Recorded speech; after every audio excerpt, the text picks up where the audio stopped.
Hey, what's going on, guys? Marcus Watts here. So yesterday I had an amazing day training. Sorry, I was trying to gather my thoughts for a second. Yesterday I had an amazing day training, and actually I've had about a 5 day span. That's been better than I've had in I don't know, since I went down. Some of you know my story, but since I went down with the blood clots in 2013, it is probably one of my best spans of training since then.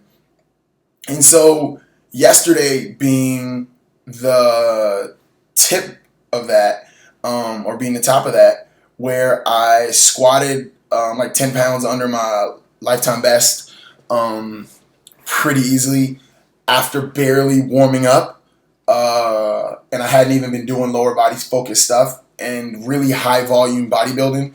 So I've been on a program. I'm always trying out different programs in order to grow for my clients, and grow my general knowledge base, and as well as just have fun. I mean, I'm always going to do CrossFit.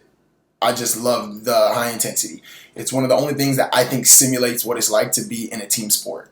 It reminds me of what it's like to be a professional out there traveling the world on a court, competing against other people. But even though I'm really just competing against myself, but I've got some really, really high goals for strength, which include back squatting 500 and front squatting 400.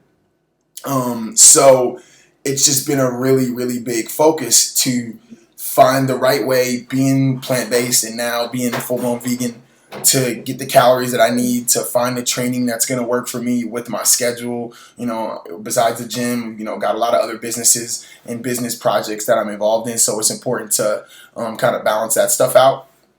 And these days, I don't exercise for the same reasons.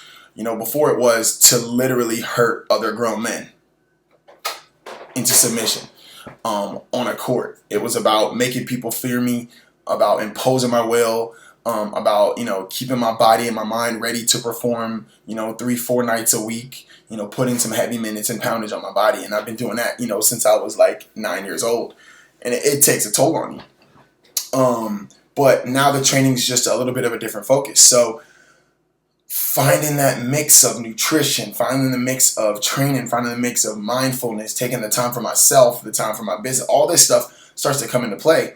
And, like I said, culminated yesterday and having such a great day of training. So what I want to talk to you guys is about what I'm doing right now, which pretty much is using a training log in order to maximize your output, like to the highest degree. Okay. So what I'm doing is I'm backtracking what I did yesterday. I'm going back almost even more than about 36 hours. What time I started getting ready for bed. So training was yesterday, so we're going to the day before that. What time I started getting ready for bed.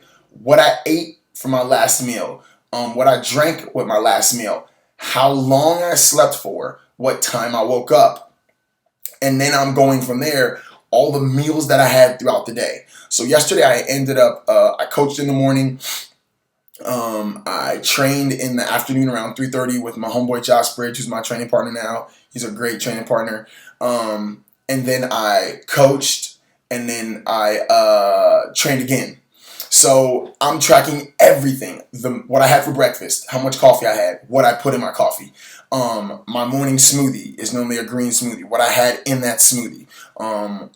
What I had for and the most vital things are what I had pre-training.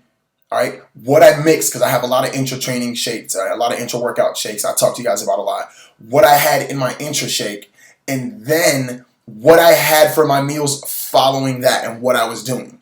It's so important, and let me tell you why. It's going to allow you to, like we said, duplicate those results. If you don't know, tomorrow you're just going to be like, oh man, oh yeah, yesterday was such a great day. I had such a great training day. I'm going to do it again today. And then a couple things get out of whack. You don't have the same food, or amounts of food, macro and micronutrients, which we'll talk about more at a later date.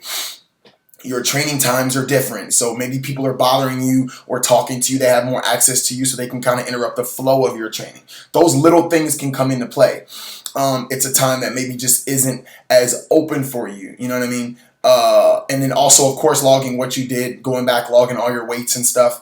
And then the other part of that, like we said, what you were eating, what you did after, what time you got to bed. Now, how much sleep did I get last night? Last night, I didn't get in bed and get a sleep when I wanted to.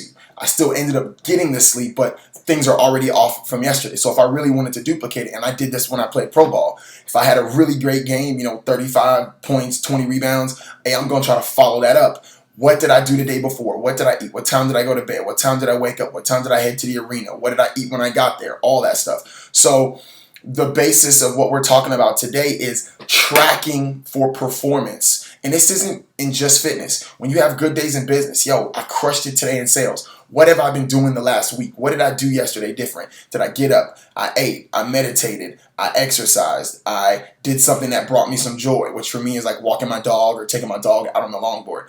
All these things that lead you into this place where you can be more successful.